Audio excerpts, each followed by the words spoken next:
हुई सिया को अचानक उसकी ननद जगाती है। भाभी जी देखो ना, माँ को क्या हो गया। सुबह तो माँ ठीक थी, पर अचानक से उसे पेट में तेज दर्द होने लगा। सिया दौड़ते हुए माँ के पास पहुंची। देखी, माँ दर्द से कराह रही हैं।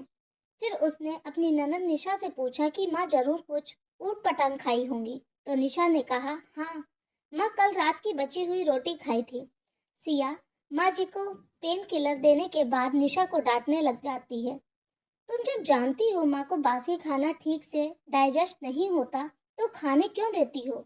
निशा बोली, मैंने माँ को मना किया था, फिर भी माँ नहीं मानी और बोली, मेरी बहू इतनी मेहनत से कमाती है तो मैं खाना बर्बाद कैसे होने दूं।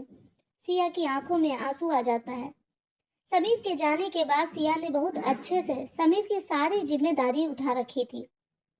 फिर भी कुछ कमी रह जाती थी। सिया के घर में उसकी ननद निशा, उसकी सासू माँ और उसका एक देवर शिव रहता था।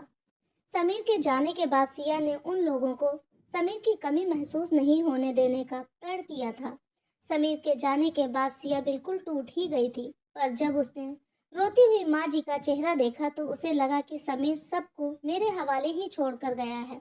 अगर मैं ही टूट जाऊंगी तो सबको हिम्मत कौन देगा। सब तो टूट कर बिखर जाएंगे, मेरा घर वीरान बन जाएगा। इसलिए उसने भी रोना छोड़कर हिम्मत से काम लिया। जीवन साथी का खोना क्या होता है, कोई सिया से पूछे। वह समीर को दिलो जान से चाहती थी। अगर समीर मरने से कुछ दिन पहले ही बातों में उसे अपने परिवार का ख्याल रखने को नहीं बोला होता, तो वह समीर के साथ ही इस दुनिया से चली जाती। समीर के जाने के बाद वह जी तो रही थी, पर उसमें खुशी जरा भी नहीं थी। किसी चीज की उसे जरा भी इच्छा नहीं थी। बस समीर के भाई और बहन का लाइफ बनाना उसका मकसद बन गया था। सिया एक पढ़ी लिखी लड़की थी, इसलिए समीर के ऑफिस में इसकी जॉब हो जाती है। समीर के बॉस बहुत ही अच्छे स्वभाव के थे, इसलिए वह समीर की जगह सिया को नौकरी पर रख लेते हैं। सिया भी बहुत मेहनत से काम में लग जाती है, ताकि उसके पतिदेव का नाम खराब ना हो। माँ को पेन किलर और निशा को डांटने के बाद सिया जब अपने रूम में जाती है तो उसे समीर की बहुत याद आने लगती है। वह समीर के बारे में सोचती ही है कि उसके फोन में कॉल आता है। यह फोन उसकी बहन की थी। उसकी बहन बोलती है, दीदी, मेरा एग्जाम का सेंटर तुम्हारे शहर में है, कुछ दिन के लिए मैं तुम्हारे पास आ जाती हूँ। तो सिया खुश हो जाती है, बोलती है, ठीक है, आ जाओ। यह भी कोई पूछने की बात है, तुम्हारा जब भी मन करे तुम यहाँ आ जाओ। दूसरे दिन सिया ऑफिस जाने के लिए तैयार होती है और शिखा को बोलती है कि तुम माँ का ध्यान रखना, और आज मेरी बहन निशा आने वाली है, शाम तक आ जाएगी। अगर मेरे आने से पहले आ गई तो तुम अच्छे से उसका ख्याल रखना। पर निशा खुश होने के बजाय कुछ परेशान हो जाती है, पर अपने चेहरे पर खुशी होने का नाटक करते हुए भाभी से कहती है, वाह भाभी, अब तो आपकी बहन के साथ खूब मस्ती करूंगी। सिया मुस्कुराकर ऑफिस के लिए निकल जाती है। सिया सोचती है उसके बॉस बहुत अच्छे हैं, क्योंकि उसके बॉस उसके पापा की उम्र के थे, तो सिया को बॉस में अपने पापा की छवि नजर आती थी। सिया घर के कामों में, ऑफिस के कामों में उलझ सी गई। उसे अपने बारे में सोचने का समय ही नहीं मिलता था। उसके ऑफिस में सुमित नाम का लड़का भी था, जो सिया को काम में काफी हेल्प करता था। पर सिया अपने काम से काम मतलब रखती थी और सुमित से ज्यादा बात ही नहीं करती थी। सुमित चाहता था सिया उससे बातें करे, उसके साथ घूमने जाए, पर शर्मीले स्वभाव के कारण सुमित सिया को कभी बोल ही नहीं पाया था। उस दिन सिया ऑफिस नीले रंग की साड़ी पहनकर गई थी, जो उस पर बहुत जच रही थी। जब सिया ऑफिस पहुंची तो सुमित उसे देखता ही रह गया। जब सिया गुड मॉर्निंग बोली तो वह एकदम से सकपका गया, जैसे उसकी चोरी पकड़ी गई हो। सिया उसे बहुत अच्छी लगने लगी थी, और लगती भी क्यों नहीं। सिया अपने काम से मतलब रखने वाली लड़की थी, ना ज्यादा किसी से बोलती, ना ही ज्यादा हंसती थी, बस गुमसुम सी रहती थी। सुमित को लगा सिया के अंदर बहुत दर्द छुपा है। वह सिया को खुश देखना चाहता था, खुश रखने की कोशिश करना चाहता था। वह उसकी कहानी से बिल्कुल अनजान था, पर सिया उससे बात ही नहीं करती थी, ना ही उसे अपने इर्द गिर्द आने देती थी। पर आज लौटते समय हिम्मत करके सुमित उससे पूछ ही लेता है, सुमित, सिया, क्यों तुम मुझसे दूर रहती हो? क्या मैं तुम्हें पसंद नहीं हूँ? सिया, ऐसी बात नहीं है सुमित, तुम बहुत अच्छे हो। तुम्हें ढेर सारी अच्छी लड़कियां मिल जाएंगी। तुम मुझसे दोस्ती कर लो। मैं तुम्हारी दोस्ती के काबिल नहीं हूँ क्योंकि मैं एक विधवा हूँ। यह सुनकर सुमित सक पका जाता है और सिया ये बोलकर ऑफिस से निकलकर घर चली जाती है। सुमित की बातों से वो इतना उलझ जाती है कि घर लौटने के बाद सीधे वो अपने रूम में चली जाती है। निशा अपनी दीदी को परेशान देखकर पूछती है, दीदी क्या हुआ? पहले तो सिया नहीं बताती है, पर बार बार पूछने के बाद वो सुमित के बारे में शिखा को बताती है। शिखा मन ही मन सुमित से मिलने को सोचती है, पर वो अपनी दीदी से कुछ नहीं कहती है। सिया अपने कमरे में समीर का फोटो सीने से लगाए रोने लगती है और कहती जाती है, तुम मुझे छोड़कर क्यों गए? कैसे तुम बिन मैं रहूं? कैसे सब संभाले? तभी तेज हवाएं चलने लगती हैं। खिड़कियों के दरवाजे एक दूसरे से टकराकर आवाज करने लगते हैं। ऐसा लगता है कि बारिश आने वाली है। सिया बालकनी में आ जाती है। तेज बारिश होने लगती है। सिया को समीर के साथ शादी का पहला सावन याद आने लगता है। समीर से शादी करके सिया बहुत खुश थी। होती क्यों नहीं? समीर सिया को बहुत प्यार करता था। सावन का पहला दिन बारिश रुकने का नाम ही नहीं ले रही थी।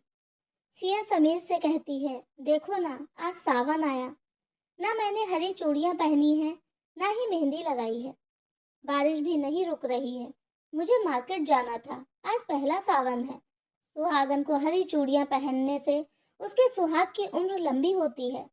समीर सुन के जोर से हंसा और बोला, क्या सिया, तुम भी ऐसी बात मानती हो? सिया को अच्छा नहीं लगा और वो समीर से रूठ गई। समीर कहता है, अच्छा बाबा, नाराज मत हो और अपनी आंखें बंद करो।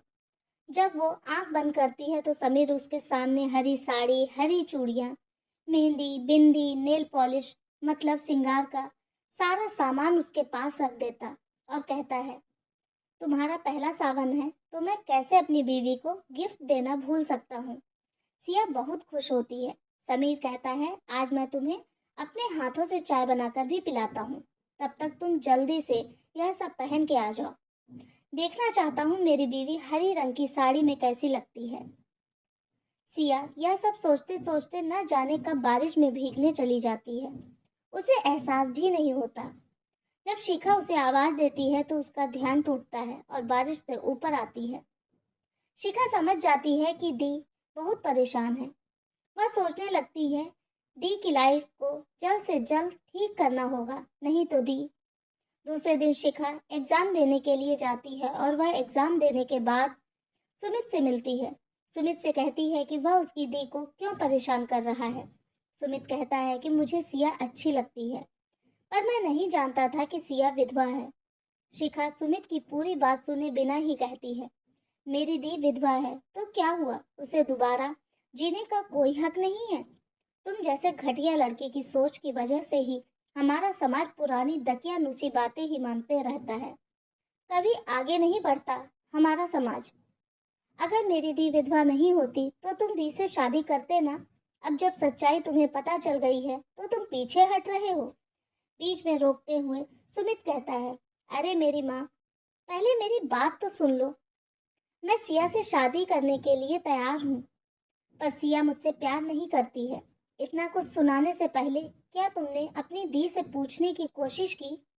शिखा, तुम्हारे दिल में दी के प्यार की घंटी बज गई ना, तो दी के दिल में भी तुम्हारे प्यार की घंटी बजा के ही रहूंगी। फिर दोनों जोर से हंसने लगते हैं। घर में 2-3 दिन रहने के बाद शिखा को पता चल जाता है कि उसकी सास, ननद और देवर सिया से झूठा प्यार करते हैं। उसके साथ इसलिए सहानुभूति दिखाते हैं कि एक सिया ही है जो उनका ख्याल रख सकती है और पैसों की कमी भी नहीं होने देगी। शिखा अपनी दी को घर वालों की असलियत बताने की कोशिश करती है और सुमित से शादी करने के लिए भी मनाती है, पर सिया सुनने को तैयार ही नहीं होती। शिखा सोचती है, पर दी को कैसे मनाए? उसकी दी कभी नहीं मानेगी सुमित से शादी करने के लिए, क्योंकि दी समीर के परिवार को अपना समझती है। वो कभी भी नहीं छोड़ेगी अपने इस फैमिली को। इसी उधेड़ बुन में न जाने उसे कब नींद आ जाती है। काफी लेट सोने की वजह से सिया के जगाने पर शिखा जागती है। सिया, तेरी तबीयत तो ठीक है ना? सिया, आज बहुत लेट कर दी जगने में तुम। शिखा, हाँ दी, ठीक हूँ। रात में लेट सोई तो उठने में देर हो गई। अच्छा छोड़ो ना दी, मुझे आपसे कुछ बात करनी है। सिया, हाँ बोलो। शिखा, दी प्लीज आप बुरा मत मानिएगा, बस ऐसे मैं पूछ रही हूँ। सिया, पूछेगी कि पहले ही बुझाएगी। शिखा, डांटना मत, मैं तो बस ऐसे ही। आपको सुमित कैसा लगता है? सिया, ठीक है, अच्छा लड़का है, मेरी हेल्प भी बहुत करता है, नेचर का भी सॉफ्ट दिल वाला है, ऑफिस में सबकी हेल्प करता है, हेल्पफुल टाइप का है। शिखा मुस्कुराते हुए, दी मैं पूछी कैसा लगता है, तुम तो उसमें निबंध ही लिखने लगी। सिया, मारूंगी तुमको, तंग करती हो मुझे, बोलकर वो भी मुस्कुरा दी। अपनी दी को इतने दिन बाद मुस्कुराते देखकर शिखा को बहुत अच्छा लगा। शिखा मन ही मन सोचती है दी के घर वालों के बारे में भी दी से बात करेगी, पर अभी नहीं, कुछ सबूत मिल जाएंगे तो, ताकि वो मेरी बातों पर भरोसा करे। सिया सबको नाश्ता करा के निशा को माँ के बारे में समझा कर ऑफिस के लिए निकलती है। तभी वहाँ बाइक से सुमित आ जाता है। सुमित को अचानक देखकर सरप्राइज्ड हो जाती है, क्योंकि वह एरिया तो सुमित का था ही नहीं। उससे पूछती है, अरे आप यहाँ? सुमित बोला, हाँ इधर कुछ काम था तो मैं इधर आया हुआ था, पर आप इधर? सिया, हाँ मेरा घर इधर है। क्या यहीं उस तरफ है? तो घर पर नहीं बुलाएंगी? देख तो ले आपके घर में कौन कौन है, आपकी माँ जी से भी मिल लेते हैं। हाँ हाँ क्यों नहीं, चलिए ना, सिया बोली। सिया उसे घर ले जाती है, सबसे मिलवाती है। शिखा तब तक चाय बना के ले आती है, क्योंकि निशा कॉलेज जाने के लिए रेडी हो गई होती है। पर सुमित का घर आना सासू माँ को अच्छा नहीं लगता है। ये बात सिया नोटिस कर लेती है, पर सुमित सबसे अच्छे से मिलते हैं। वह माँ जी को प्रणाम करते हुए कहता है, आंटी जी, ना जाने क्यों मुझे आप में मेरी माँ की छवि नजर आ रही है। बचपन से अनाथ हूँ, जब आपको देखा तो माँ याद आ गई। पर सिया को सास ज्यादा खुश नहीं लगी। ये देखकर सिया ज्यादा देर सुमित को अपने घर में रखना नहीं चाहिए और ऑफिस पहुंचने में लेट हो जाएगा कहकर सुमित को चलने के लिए बोली। घर से निकलने के बाद सिया पैदल चलकर जाने लगी तो सुमित कहता है, मैडम जी अब इतना अजनबी कर दिए कि मेरे साथ बाइक से भी नहीं चलेंगी। ऐसी बात नहीं है सुमित, सब देखेंगे तो तरह तरह की बातें बनाएंगे। अरे लोगों का क्या, उनका काम है कहना, चाहे आप अच्छा करो या बुरा, लोग तो कहेंगे ही। ऐसे भी लेट तो हो ही गई हो ज्यादा, आपकी बस भी निकल गई, दूसरी बस के लिए वेट करना होगा, ऑफिस पहुंचने में हो जाएगी आपको लेट। और पता है ना, बॉस ने आज जल्दी आने को कहा था, इसलिए आपके पास मेरे साथ बाइक से चलने के अलावा कोई और ऑप्शन नहीं है। ये कहकर सुमित बाइक रोक देता है और सिया को मजबूरी में बस बैठना होता है। ये देखकर आजू बाजू वाले लोग सिया को ऐसे देखने लगते हैं जैसे कि सिया कोई क्रिमिनल हो और किसी का कत्ल करके जा रही हो। उसके उदास फेस को सुमित मिरर में देख लेता है तो उसे हंसाने के लिए एक जोक सुनाता है। एक चोर जब किसी सेठ के घर चोरी करने जाता है, वहां वो तिजोरी खोलने लगता है, पर तिजोरी खोलने में वो परेशान हो जाता, पर तिजोरी नहीं खुलती है। शोर सुनकर सेठ उठ जाता है, सेठ को बोलता है, तिजोरी का पासवर्ड बता, नहीं तो तुम्हें मार दूंगा। सेठ कहता है, मुझे मारो मत, मैं तुम्हें पासवर्ड देने के लिए ही जगा हूँ। यह सुनकर चोर खुश हो जाता है, बोलता है, वाह तुम तो बड़े अच्छे हो। चोर जैसे ही तिजोरी का पासवर्ड दबाता है, चोरी का सामान निकालते निकालते पुलिस आ जाती है। पुलिस को यहाँ देखकर आश्चर्यचकित हो जाता है। सेठ कहता है, इस तिजोरी का पासवर्ड लगाते ही पुलिस को सूचना मिल जाती है और पुलिस थोड़ी देर में पहुंचकर चोर को पकड़ लेती है। चोर जाते जाते सेठ से कहता है, आज तो मेरा इंसानियत से भरोसा उठ गया, ऐसे कोई चोर पकड़वाता है क्या? ये सुनकर सिया खिलखिला उठती है। सिया को खुश देखकर सुमित खुश हो जाता है। तब तक वो दोनों ऑफिस भी पहुंच जाते हैं। ऑफिस दोनों को साथ में आते देखकर वहां के स्टाफ और उसके सहकर्मी को आज गॉसिप मिल गया था। ये सब भी तरह तरह की बातें करने लग गए थे। सब एक दूसरे से कानाफूसी करने लग जाते हैं। कोई कहता है, पति के गुजरे 2 साल भी नहीं हुए, अपना रंग दिखाने लग गई। कोई कहता, पता नहीं सुमित जैसा स्मार्ट लड़का इसमें क्या दिखता है जो इसके साथ कोई, अरे नहीं, यही कोई जादू की होगी। देखने में तो सीधी साधी लगती है पर अंदर से बहुत चालाक है। तभी तो सुमित को फंसा ली। सिया को ये सब सुनकर अच्छा नहीं लगता है पर वो कुछ नहीं बोलती, बस सुन लेती है और मन में सोचती है सुमित से दूर रहेगी। सुमित शिखा को ऑफिस वाली बात फोन करके बता देता है। शिखा अपनी दी को फोन करती है। सिया घर के बारे में पूछकर अपने को बिजी बताकर फोन कट कर देती है।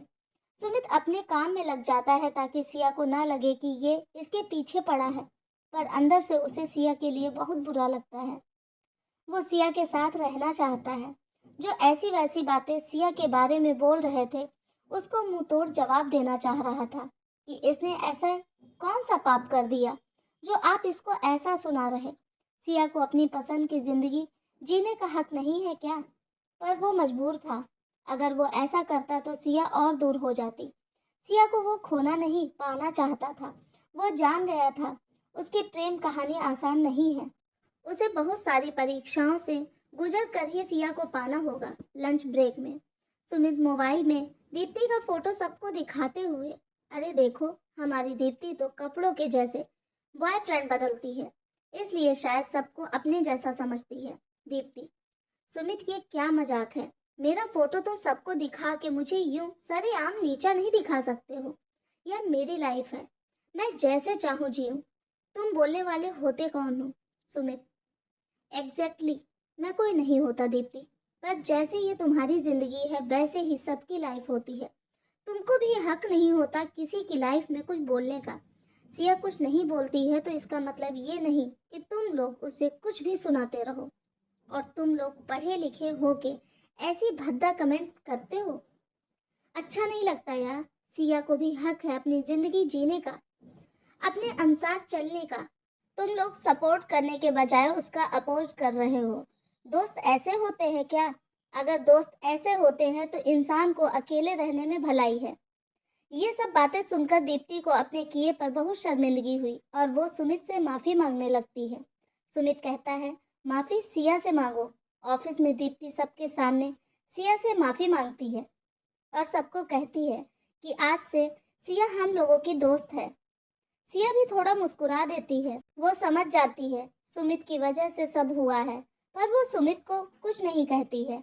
ऑफिस टाइम ओवर होने के बाद जब सिया ऑफिस से निकलती है तो सुमित उसे बाइक पर बैठने को कहता है, पर वो इनकार कर आगे बढ़ने लगती है।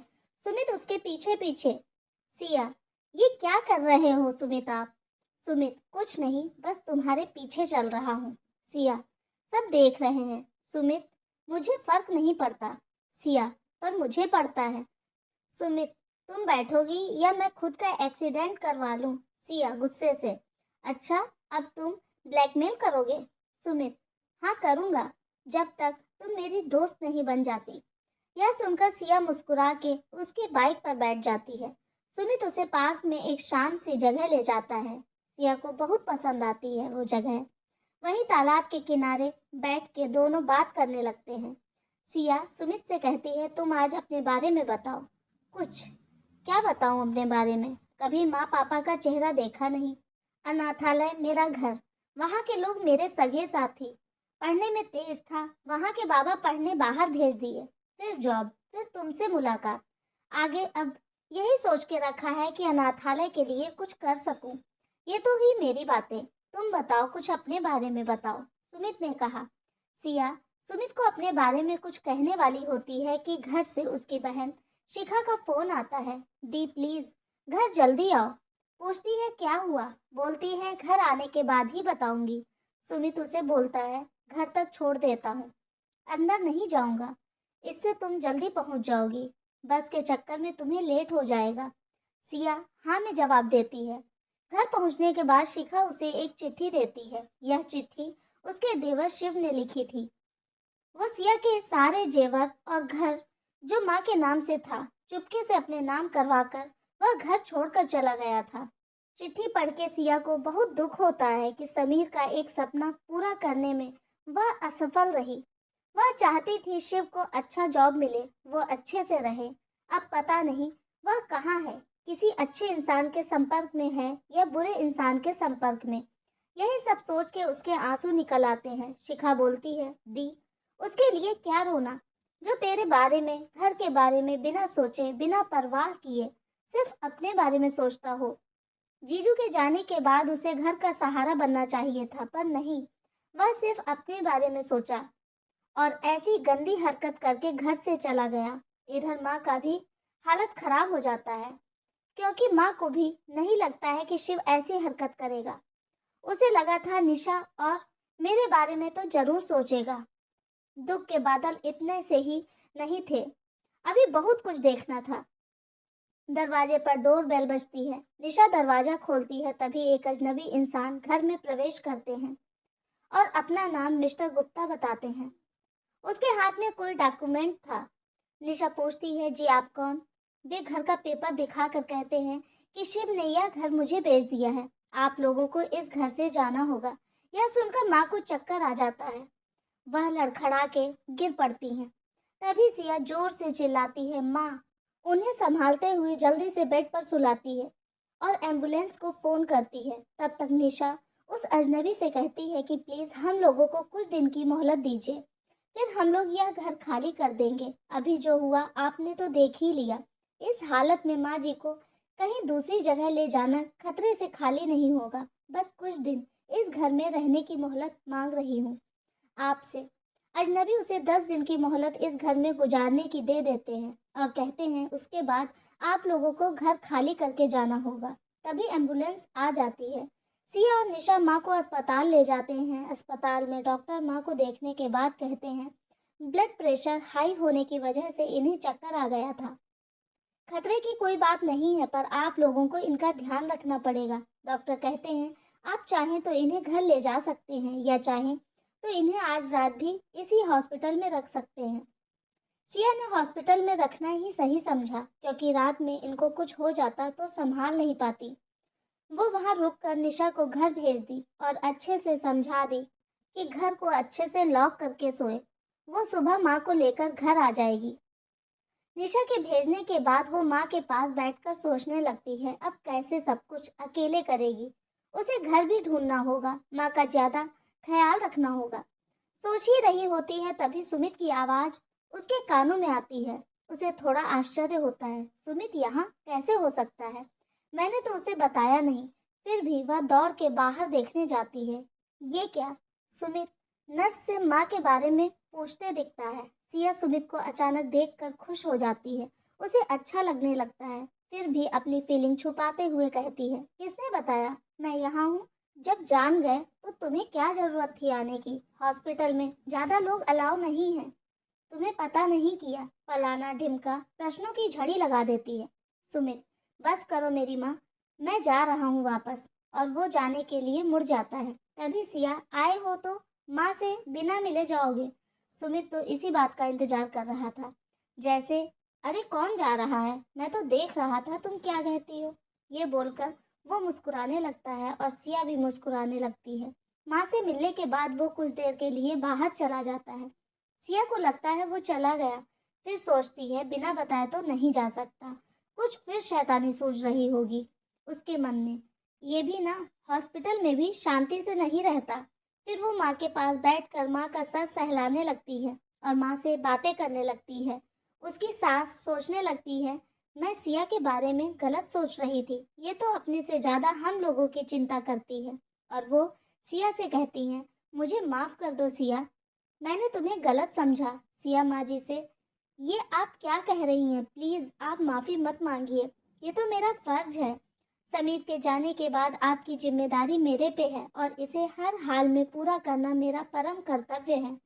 माँ माफी नहीं मांगती, अपने बच्चों से आशीर्वाद देती है। तभी सुमित सिया के लिए खाना और माँ जी के लिए कुछ फल लेकर आता है। उसे पता था कि सिया कुछ नहीं खाई होगी। सिया फ्रेश होने चली जाती है और सुमित माँ जी को सेब काट कर खिलाने लगता है। तभी नर्स कमरे में आती है और माँ जी से कहती है, माँ जी आप बहुत लकी हैं जो आपका बेटा और बहू आपका इतना ख्याल रखते हैं। माँ जी की आंखों में आंसू आ जाते हैं, वो कुछ बोल नहीं पाती है। तब तक सिया आ जाती है। सुमित खाना निकाल कर उसे देने लगता है। सिया कहती है, मैं कर लूंगी। हाँ हाँ, मुझे पता है तुम कर लोगी, पर कितना खाओगी यह भी मुझे पता है। दिन भर भागा दौड़ी में तुमने ठीक से खाना भी नहीं खाया, इसलिए प्लेट में जितना मैं निकाल कर दूंगा तुम सारा खाना खाओगी। थोड़ा गुस्से वाले अंदाज में सुमित ने कहा। सिया बस उसे एक टक देखे जा रही थी। सुमित का यह अंदाज उसे बहुत पसंद आया। उसके दिल में अपने लिए फिक्र देखकर बहुत अच्छा लगा। खाना खाने के बाद सिया बोली, सुमित अब तुम घर चले जाओ। तुम क्यों हम लोगों के लिए परेशान होगे? सुमित कहाँ जाने वाला था? उसे तो सिया के साथ रहना बहुत अच्छा लग रहा था। वह बोला, जैसे तुम रहोगी वैसे मैं भी रह जाऊंगा। तुम अकेले कैसे संभालोगी? अगर रात में माँ जी को किसी चीज की जरूरत हुई तो तुम अकेले कहाँ कहाँ भागोगी? इसलिए मुझे भी रुकने दो। फिर दोबारा सिया मना नहीं कर पाई। सुबह सुमित चाय लेने बाहर जाने लगता है तो सिया भी उसके साथ जाने लगती है। सीढ़ी पर उतरते टाइम सिया की चुन्नी सैंडल में फंस जाती है। अभी वो गिरने ही वाली थी, क्या सुमित उसे बचा लेता है। सुमित की बाहों में सिया डर से सिया की आंखें बंद, पर वो एक टक देखे जा रहा है। सुमित के दिल में रोमांटिक सॉन्ग बजने लगता है। दिल ये तेरे बिना मानता ही नहीं, कुछ भी तेरे सिवा मांगता ही नहीं। तू जरूरी सा है अब तो हर हाल में, इसके आगे कोई रास्ता ही नहीं। तभी एक छोटी सी बच्ची ने कहा, वाह अंकल, आप तो हीरो के जैसे आंटी को गिरने से बचा लिए। बच्ची की आवाज सुनकर दोनों एक दूसरे से अलग हुए। सुबह का मौसम, ठंडी ठंडी हवा का चलना, सिया को अपने खुले जुल्फों संवारना सुमित को देखकर अच्छा लग रहा था। वो दोनों चाय की दुकान पर बैठकर चाय पीने लगते हैं।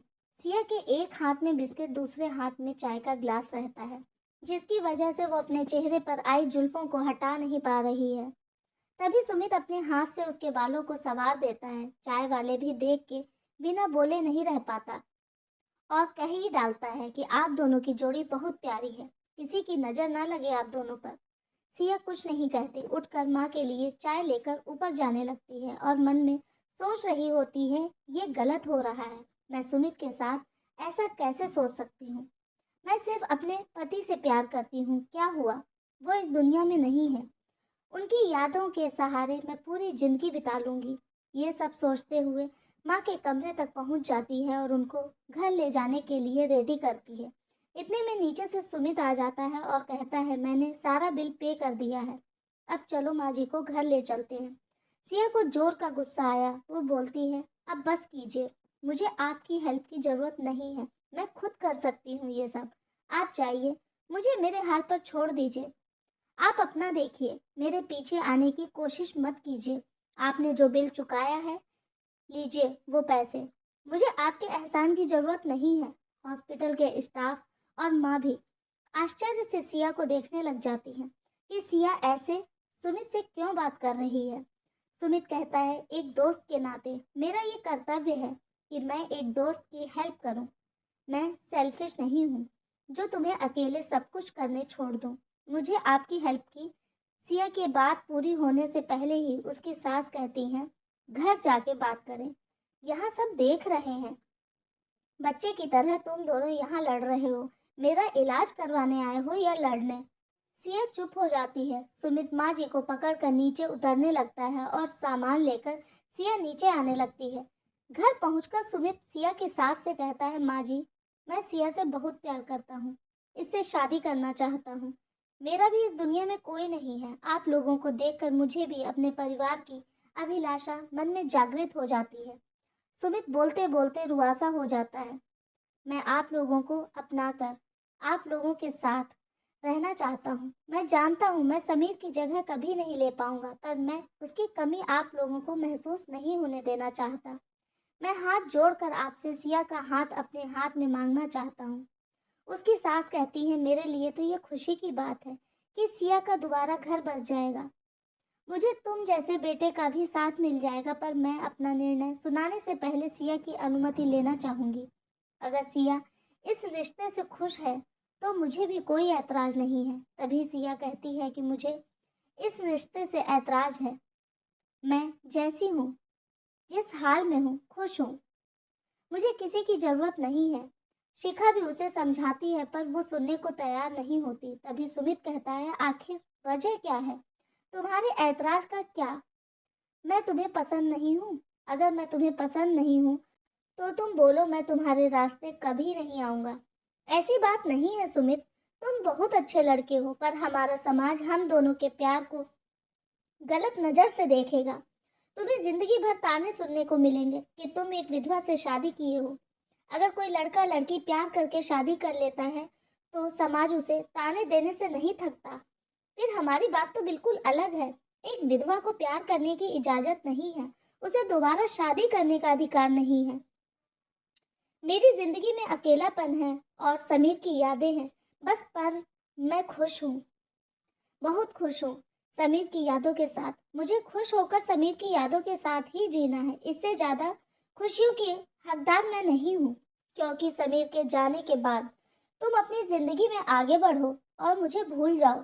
मैं कल ही सबको लेकर इस शहर से दूर जा रही हूँ, क्योंकि अब घर तो बचा ही नहीं जो मैं इस घर में रह सकूं। अब अच्छा यही रहेगा कि मैं यहाँ से दूसरे शहर चली जाऊं और तुम भी जिंदगी में आराम से आगे बढ़ सको।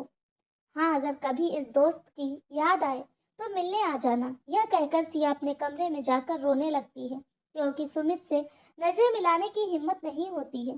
सुमित भी रोते हुए उसके घर से निकल जाता है। सिया की बातें उसकी याद आने लगती है। वो सिया को बहुत प्यार करने लगता है। सिया से दूर होना उसे बिल्कुल गवारा नहीं होता, पर करे तो क्या करे, जबरदस्ती भी शादी नहीं कर सकता। उसे अच्छा नहीं लगता है। तभी उसे शिखा फोन करती है और कहती है, सच में आप दी से शादी करना चाहते हैं? सुमित, अभी भी तुम्हें शक है? मैं सिया से बहुत बहुत प्यार करता हूँ, उसके लिए मैं कुछ भी कर सकता हूँ। शिखा, पर दीदी समझे तब ना। मैं समझाने की कोशिश करूंगी, तुम अपना ख्याल रखना। तुम बहुत अपसेट लग रहे हो तो मैंने तुम्हें कॉल किया, ज्यादा टेंशन मत लो। दूसरे दिन सिया जब ऑफिस जाती है तो वो बॉस को अपने रिजाइन के बारे में बताती है। बॉस जब कारण पूछते हैं उसे बताना पड़ता है अपने देवर के बारे में, कि कैसे वो धोखे से घर बेच दिया है और उसे घर में रहने की बस कुछ दिनों की मोहलत मिली है। बॉस, तुम दूसरे शहर में कैसे मैनेज करोगी सब कुछ? कंपनी की तरफ से स्टाफ क्वार्टर मिलता है, तुम और तुम्हारी फैमिली आराम से वहां रहो। सुमित को भी कंपनी दूसरे टाउन भेज रही है। तुम दोनों ही चले जाओगे तो न्यू स्टाफ अभी तुरंत सब हैंडल नहीं कर पाएगा, इसलिए तुम्हारा रेजिग्नेशन मैं एक्सेप्ट नहीं करूंगा। सिया आश्चर्य से, सुमित दूसरे टाउन जा रहा है? हाँ, 3-4 दिन में वह इस कंपनी के दूसरी ब्रांच में चला जाएगा। जो वहां था उसका ट्रांसफर हो गया, तो किसी भरोसेमंद इंसान को वहां भेजना था। तो सुमित से ज्यादा कोई भरोसेमंद नहीं है, तो उसे ही जाना पड़ेगा। बॉस की पूरी बात सुने बिना सिया केबिन से निकलकर सुमित से मिलने जाती है। तब तक सुमित वहां से निकल गया होता है। सुमित को फोन लगाती है, फोन भी नहीं लगता। घर पर आने के बाद उसे कुछ अच्छा नहीं लग रहा होता। उसे सुमित से बात करनी होती है पर फोन ही नहीं लग रहा होता। उसे बहुत रोना भी आता है, पर क्या करे। सुमित को फोन लगाते लगाते बिना कुछ खाए पिए वो रूम बंद करके सो जाती है। दूसरे दिन सवेरे उठकर वो घर से निकल जाती है और सोचती है पहले वो सुमित से मिलेगी तभी ऑफिस जाएगी। सुमित के घर पर सुमित उसे नहीं मिलता। कॉल लगाती है, कॉल भी नहीं लगता। उसे कुछ समझ नहीं आ रहा होता कि आखिर सुमित गया तो कहाँ गया। कॉल भी नहीं। दीप्ति से पूछती है, दीप्ति भी कहती है, मुझे नहीं पता, कल ऑफिस से निकलने के बाद हमसे बात नहीं हुई है, आज ऑफिस भी नहीं आया है। उसे बहुत चिंता होने लगती है सुमित की। ऑफिस जाने के बाद उसे काम में बिल्कुल मन नहीं लगता। घर आने के बाद फिर कॉल करती है, फिर नॉट रीचेबल। वो परेशान होकर घर से ढूंढने निकल पड़ती है सारी वो जगह जहां वो सुमित के साथ गई थी, पर वो कहीं नहीं मिला। बॉस को फोन करती है, हाँ सिया बोलो। सर, आपसे सुमित की बात हुई है? कल से ट्राई कर रही हूँ, उनका कॉल नहीं लग रहा है। बॉस, नो सिया, मुझसे बात नहीं हुई है सुमित की। अब तो सिया को बहुत टेंशन होने लगती है, कहीं कुछ गलत तो नहीं कर लिया। ऐसे सुमित को मुझे नहीं बोलना चाहिए, वो प्यार करता था मुझसे। ये सब सोचकर वो रोने लगती है और जोर जोर से कहने लगती है, आई लव यू सुमित। कहाँ हो तुम? वापस आ जाओ, तुम जैसा बोलोगे मैं वैसा ही करूंगी। पर सुमित रहता तब ना आता। सुमित वापस नहीं आता। सिया ढूंढ ढूंढ के थक के घर वापस आ जाती है। वो रात भर रोती रहती है और सुमित की सलामती की दुआएं मांगती रहती है। दूसरे दिन तबीयत ठीक नहीं रहने के कारण वो ऑफिस नहीं जाती है। शिखा, निशा और माँ जी तीनों मंदिर जाने के लिए सिया को कहते हैं, पर तबीयत ठीक नहीं रहने के कारण जाने से इनकार कर देती है। कुछ घंटों के बाद सिया को फोन आता है कि भाभी जल्दी मंदिर जल्दी आइए। सुमित भैया का पता चल चुका है कि वह कहाँ है। सिया बिना कुछ सोचे समझे नंगे पांव दौड़ते हुए मंदिर पहुंचती है। वहां का सीन देखकर वह दंग रह जाती है। सुमित मंदिर में किसी और से शादी कर रहा होता है। सिया को बहुत जोर गुस्सा आता है। दौड़ के सुमित के पास जाती है और जोर से एक थप्पड़ मारती है कि मैं 2 दिन से तुम्हारे लिए परेशान थी और तुम यहाँ किसी मोटी से शादी कर रहे हो।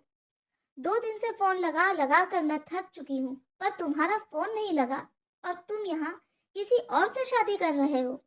जरा भी मेरे बारे में नहीं सोचे तुम कि मेरी क्या हालत हो रही होगी। मैं पागलों की तरह तुम्हें कहाँ कहाँ नहीं ढूंढी। मुझे लग रहा था पता नहीं तुम्हारे साथ कुछ गलत तो नहीं हो गया। तुम्हारे लिए मैं रोती रही, भगवान से सलामती की दुआ करती रही और तुम यहाँ किसी और से शादी कर रहे हो। सुमित, तुमसे मैं बहुत प्यार करने लगी हूँ और तुम यहाँ किसी और से शादी कर रहे हो। सिया बोले जा रही थी और बच्चों के जैसे रोई जा रही थी। ये सब इमोशनल दृश्य देखकर वहां उपस्थित सभी लोगों की आंखों में आंसू आ गए। सिया की आंखों में सुमित के लिए प्यार साफ दिख रहा था सबको। सुमित सिया को चुप कराने की कोशिश कर रहा था, पर वो चुप होने का नाम नहीं ले रही थी। तब सुमित उसका मुंह बंद करके कहता है, चुप, एकदम चुप। तुमने मेरे लिए कोई रास्ता ही नहीं छोड़ा। मैं क्या करता? मैं तुम्हें समझाते समझाते थक चुका था कि मैं तुमसे कितना प्यार करता हूँ। मैं तुम्हारे बिना नहीं जी सकता, पर तुमने मुझे मजबूर कर दिया यह कदम उठाने के लिए। मैं तुम्हारे अलावा किसी और से शादी मैं सपने में भी नहीं सोच सकता हूँ। पहले तुम इस दुल्हन के चेहरे को तो देखो, यह कौन है? सिया घूंघट उठा के देखती है तो उसे घूंघट के अंदर बॉस दिखाई पड़ते हैं। ओह, तो ये सब नाटक था और आप सब मिलकर ये प्लान किए और सारे लोग इस प्लान में शामिल थे। तभी शिखा बोलती है, जी दीदी, ये सब नाटक था और ये मेरा प्लान था। मैंने और सुमित ने मिलकर ये प्लान बनाया और सबको प्लान में इन्वॉल्व किया। अच्छा है, आप दोनों शादी करें, मैं तो चलती हूँ। दुल्हन की तरफ इशारा करके बोली, इसलिए लड़की मोटी दिख रही है। हंसते हुए सिया बोली। तभी दीप्ति कहती है, सुमित छोड़ो ना, अगर सिया शादी नहीं करेगी तो मुझसे ही शादी कर लो।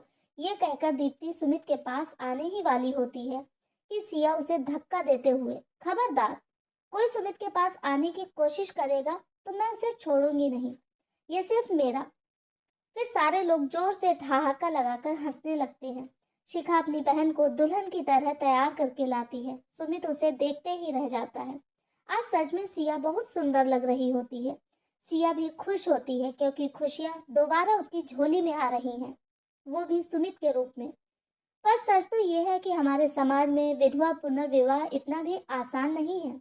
आप सभी लोगों का इस कहानी को इतना प्यार देने के लिए बहुत बहुत धन्यवाद।